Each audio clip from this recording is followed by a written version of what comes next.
Well, Darren joins me. Darren, another disappointment, 3-0. Good side, of course, and 2 first half goals puts us really against behind the 8 ball.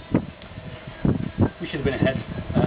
Two great chances we had before they'd scored, and goals changed football matches. The 2 goals we gave away first half were dreadful from our point of view, and that then kills the game. Like you say, a team that have just won 7 out of 7, and you're giving them goals, they're going to take them, which is what they do in punishes, and then it's game over. What was particularly bad about those 2 goals this time, Darren? From the point of view of the long cross, if a ball's crossed from 35 yards and it goes in behind your defence, then people should fill spaces.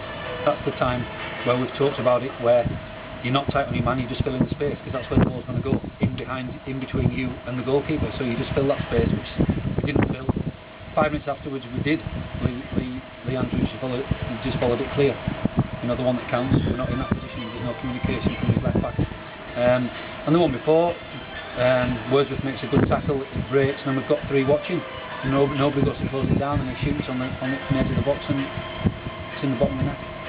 Looking at the 2 sides from the sidelines, it was clear, obviously, the Hyde up there with won every game, we're down the bottom, and the confidence factor is so clear to see where they're comfortable on the ball and we're a little bit jittery on the ball. That's down to confidence, isn't it? Oh, totally. It's all sport is psychological, and when things are going for you, everybody wants the ball, everybody moves, everybody's refreshed. When you get given goals like we gave them today, that obviously lifts them. If we'd have gone ahead, it would have been, I'm sure, a different afternoon. So we have to massively regroup and try and get this one out of the way. Talk in training this week and just get some heads lifted up and try and keep the confidence as high as it possibly can be. And belief is the main thing. We didn't see huge amounts of belief once they'd gone 2-0 up, but the endeavour is still there. It's just that confidence to get on the ball and want the ball all the time, and want the ball when you're under pressure, receive the ball under pressure, pass the ball to people when they're under pressure. All these things that we take for granted. When you're struggling for the confidence, they go by the wayside, and then obviously the sending off just totally destroys the rest of the game for us. Anything to say about the sending off?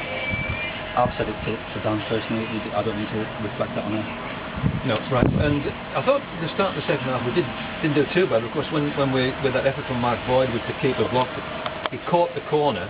They broke to the other end, 1-2 on the edge of the area, and we're 3-0 down. Game over.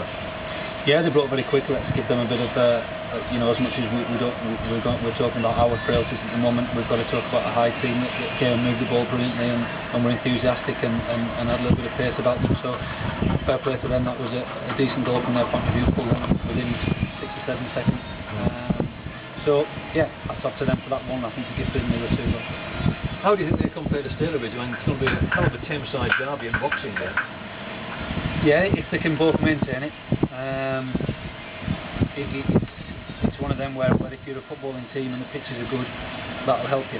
When the pitches in this league, as some can, tend to go a little bit soggy, a little bit wayward, then you'll see what these teams are made of. So yeah, it's still interesting up there. Yeah. Kevin Gold, new signing on today. 15-20 minutes again. What are your thoughts?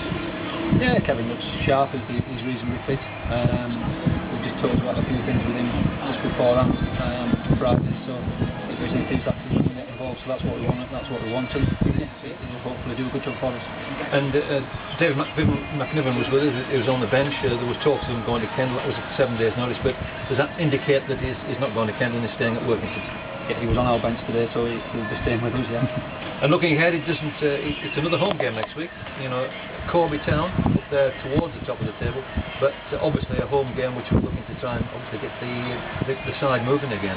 Yeah, of course, that's my job. And during the week we've got to lift people and get a performance that is what's needed to get some momentum going. That's what we need now going into October, November is to pick some momentum up and try and get them passing and moving like they do. In training it's a different team that goes out on the field at the moment, but that's purely down to the psychological factor and the confidence factor.